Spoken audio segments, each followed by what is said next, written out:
Welcome back to another episode of the Daily Seed. We're on Hosea 14 today. Yes, the last chapter. So we're going to read the whole chapter to you. Then we're going to break down verse 9. And it says, Return, O Israel, to Lord your God. For you have stumbled because of your iniquity. Take words with you and return to the Lord.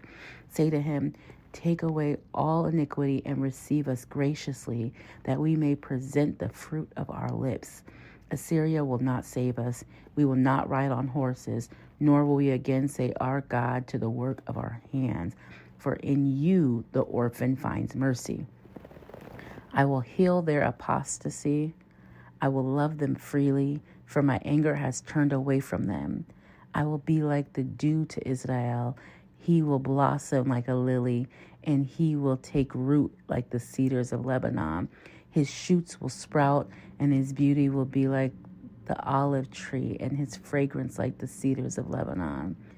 Those who live in his shadow will again raise grain, and they will blossom like the vine.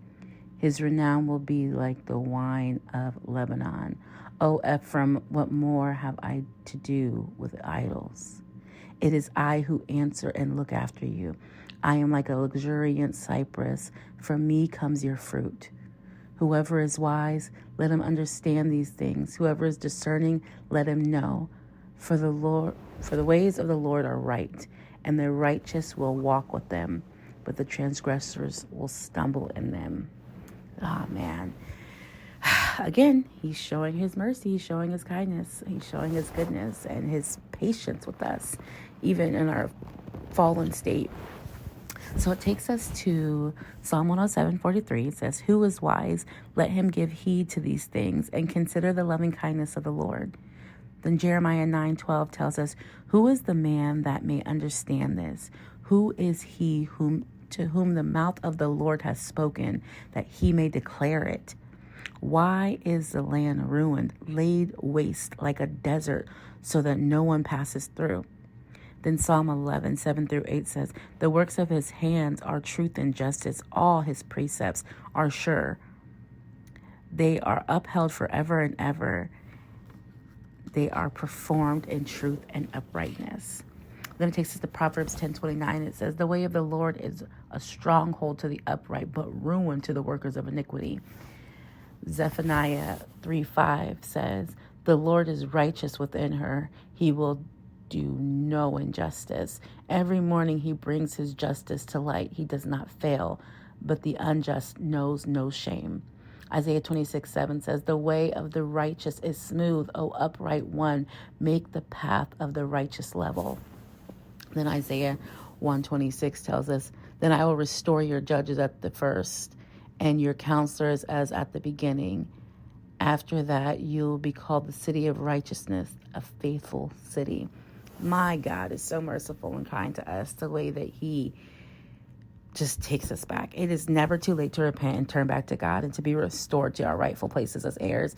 So if we are tired of the life that we're living, like examine your idols. This is what all the things that Hosea has taught us, to examine our idols, to check our satisfactions and see where we have forgotten to include God, to consult God, to confirm with our Father that this is what he wants for us. This is what he made for us. And this is how he wants us to operate in this season. The application is the affirmation is, I am a child of the King. I have an inheritance. The Lord is my stronghold. I am healed. I am loved freely. And I love that he says in verse 4, I will heal their apostasy. I will love them freely, for my anger has turned away from them. When we understand, when we repent, he just wipes it away. He just wipes it away. In the prayer, God, thank you for so many chances, for opening our eyes to ourselves, to our behaviors, to our bad habits, to our idols, the things that keep us distant from you. Thank you for opening our eyes. Thank you for giving us wisdom and pouring out your spirit on us. Thank you for opening our ears so we can hear, so we can know, we can expect your voice and all the instructions that you have for us. Thank you for leveling our path. Thank you for giving us a way to look by lighting our path. And we thank you that you continue to have mercy on us, and that you accept our praise and you accept our worship and you accept that we are here to please you. And we just thank you for this opportunity to start fresh, to become anew, to read this book of Hosea, to understand what you don't like and see you in new ways. Yeah, we just thank you and we love you.